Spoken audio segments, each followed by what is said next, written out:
sit with me in the Norwegian camp at Stamford Bridge on the morning of the 25th of September 1066. The mood here is not one of an army bracing for battle. It is closer to relief.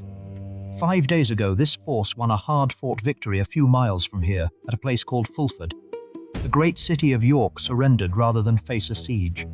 A deal was struck: hostages, supplies, safe passage, and today is simply the day those hostages are meant to arrive. Many of the men camped here have left their armor back at the ships, a day's march away, because why would you march into a warm September afternoon in full mail to accept a handover that has already been agreed? Weapons are stacked. Men are relaxed, some stripped down against the heat. And then in the distance, along the road from York, dust rises where no dust should be rising at all. What does it take to end an entire age of history in a single afternoon of catastrophically bad timing? If you want the full, accurate story of what actually happened here, not the legend, the history, subscribe now. There's more of exactly this waiting for you. To understand why this battlefield matters as much as it does, you first need to understand the man who led the army camped there, because Harald Hardrada did not arrive at Stamford Bridge as some minor Scandinavian raider chasing an opportunistic claim. He arrived as quite possibly the most experienced and travelled warrior in Europe. Hardrada's path to this Yorkshire field had taken him across half the known world.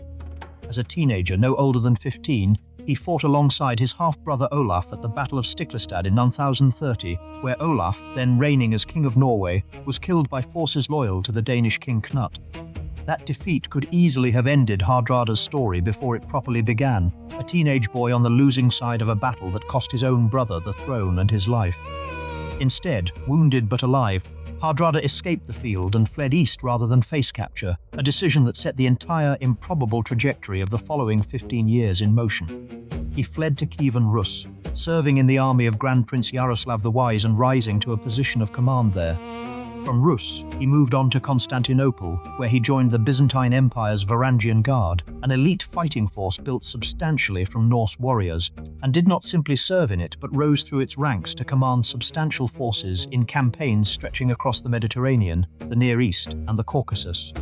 By the time he finally returned north and claimed the throne of Norway in 1046, he had spent roughly 15 years as a professional soldier and commander on some of the most demanding battlefields in the medieval world. Whatever else you think of what he came to England to do, he was not a man who arrived unprepared for war. His claim to the English crown, though, deserves scrutiny rather than simple acceptance, because it rested on genuinely tangled legal ground. Years earlier, an agreement had existed between an earlier Norwegian king, Magnus, and the Danish king Harthacnut, a pact stating that whichever of them died first, the other would inherit both of their kingdoms. Harthacnut, as it happened, had also once held the English throne.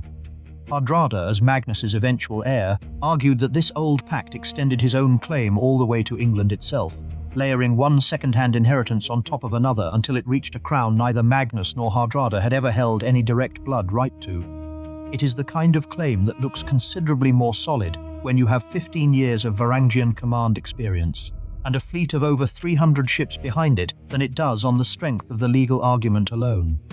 Joining him was a man with a far more personal motive, Tostig Godwinson, brother of the newly crowned English king Harold. Tostig had been Earl of Northumbria until a rebellion against his rule forced Edward the Confessor to remove him from power in 1965, and when his own brother Harold failed to back his reinstatement, Tostig's loyalty curdled into something closer to vengeance. He had already attempted his own scattered attacks on England earlier that same year, all of them failures, before finding in Hardrada a partner with the resources to make a real invasion possible. Together, their combined force landed in the north of England, and on the 20th of September 1066, met a Northumbrian army led by the Earls Edwin and Morcar at a place called Fulford, just south of York. The battle was a clear Norwegian victory. Edwin and Morcar survived, but their army did not hold the field, and with no defended force left to protect it, the city of York itself chose negotiation over annihilation.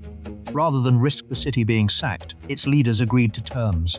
Roughly 150 hostages would be handed over, along with supplies, in exchange for the city being spared. The Norwegian army, in keeping with that arrangement, withdrew to Stamford Bridge, a crossing point a few miles east of York, to wait for the hostages to be delivered as promised.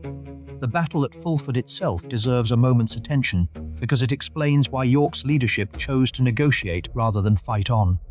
Edwin and Morcar, the Northumbrian earls tasked with defending the region, positioned their forces along the banks of the River Ouse, likely hoping the terrain would blunt the numerical and experiential advantage of Hardrada's battle-hardened Norwegians. It didn't.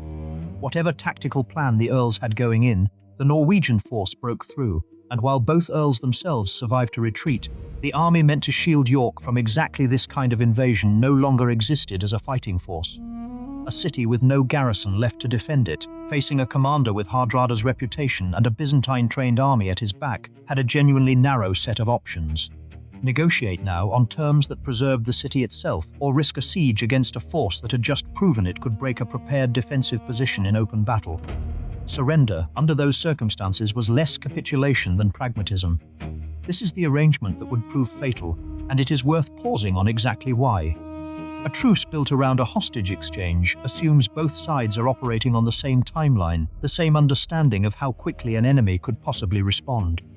Hardrada and Tostig had every reasonable expectation that Harold Godwinson, wherever he currently was, could not conceivably reach Yorkshire in time to interfere with an arrangement that was, as far as they knew, already settled. They were wrong, and the reason they were wrong is one of the most remarkable feats of logistics in medieval English history. Harold Godwinson, upon learning of the invasion in the north, marched his army from London to Yorkshire in roughly 4 days, a pace that, for an army of this period moving on foot, was extraordinary. It meant Harold's forces covered the distance so quickly that word of their approach barely outran them. By the time that column of dust appeared on the road from York on the morning of the 25th, the Norwegian camp had no meaningful warning at all. If the sheer logistical achievement of moving an entire army across 180 miles of medieval England in 4 days interests you as much as it interests us, our members get more of exactly this kind of deep operational history, first and uncut. It's there whenever you want to go further with us. What followed was less a battle in the conventional sense at first, than a rout catching an unprepared camp mid-transition. A significant portion of the Norwegian force, along with much of their armour and heavier weaponry, had been left behind at the ships, a day's march from Stamford Bridge. Nobody had expected to need it for a peaceful hostage exchange.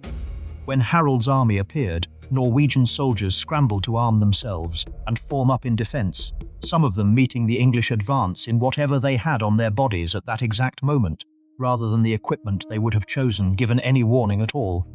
The crossing itself, the bridge that gives this battle its name, became the choke point where the fighting first concentrated, as English forces pressed to cross the river and the Norwegians tried to hold the far side long enough to organise a proper defence.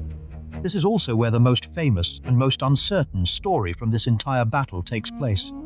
According to accounts recorded in both the Anglo-Saxon Chronicle and later Norse sagas, most notably Snorri Sturluson's Heimskringla, written well over a century after the events it describes, a single Norwegian warrior held the narrow bridge alone against the entire advancing English army, cutting down attacker after attacker in a stand so effective that English forces reportedly could not force the crossing directly.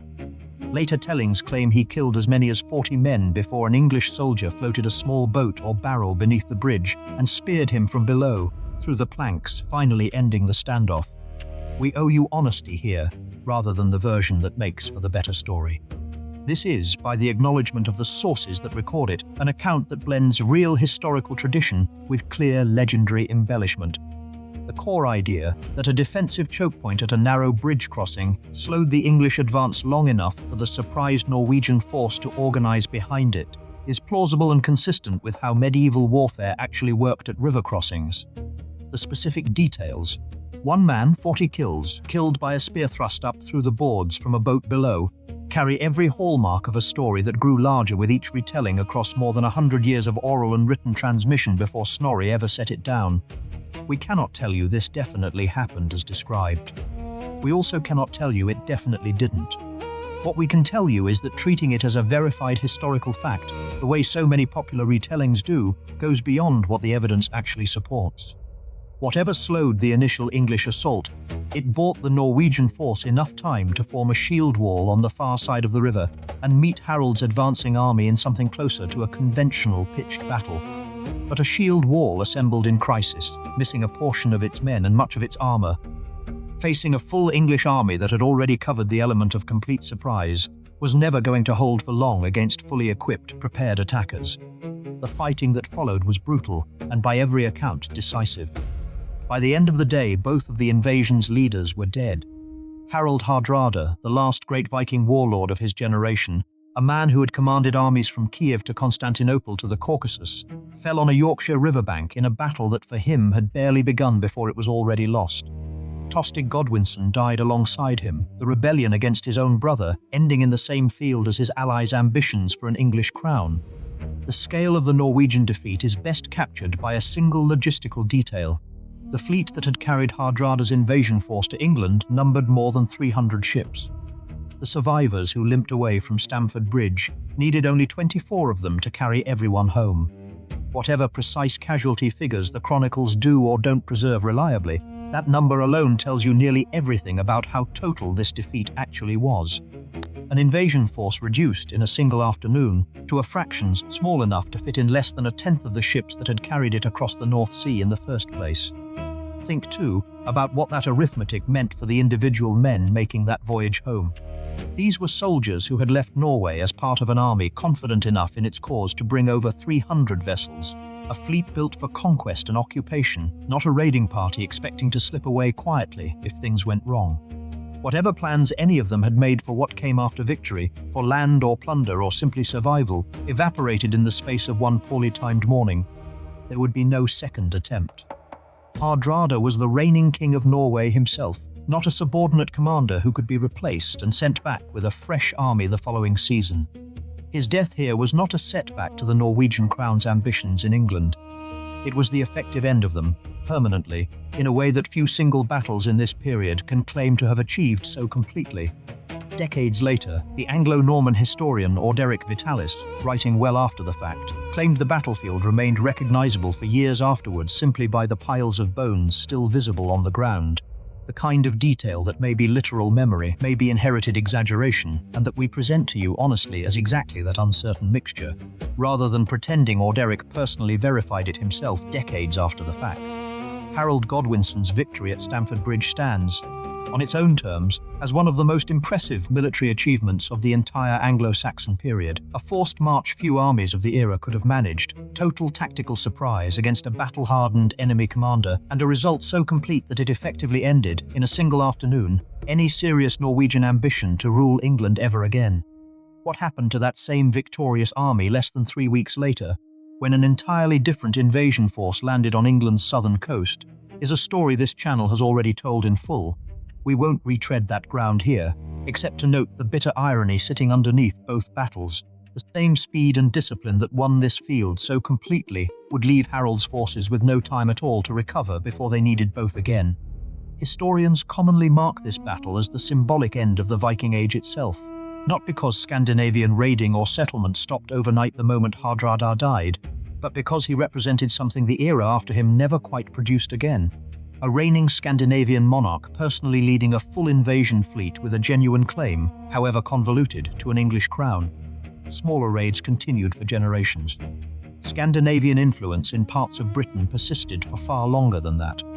But the specific ambition Hardrada embodied, a Viking king conquering and ruling England outright, in the same tradition that had briefly succeeded under Canute decades earlier, effectively died with him on this riverbank. It is worth remembering, nearly 3 centuries after Lindisfarne's monks first watched unfamiliar ships approach their undefended shore, that the age those ships opened came to its practical close in a field a few miles from York, in an ambush built entirely from one army's confidence that no one could possibly reach them in time. So what actually happened at Stamford Bridge, stripped of the single legendary axeman, and reduced to what the evidence can actually support? A king with one of the most remarkable military careers in medieval Europe marched into a trap built entirely from his own reasonable assumptions that no army could reach him in time, that a truce meant to hold, that armor left behind for a peaceful morning would not be needed. He was wrong on every count, and it cost him his life, his allies' life, and the effective end of the Viking Age as a serious military threat to England. Whether one man really held a bridge alone against an army, we cannot say with confidence. What we can say is that an army caught without its armour, facing an opponent who had just performed one of the fastest forced marches in the period's recorded history, never really stood a chance once that dust cloud appeared on the York road, hostages or no hostages, truce or no truce. If this is the kind of history you want more of, the legends weighed honestly against the evidence, the logistics behind the legends, the moments where one army's reasonable assumptions became another army's decisive advantage, there's another one waiting for you. Click it and walk with us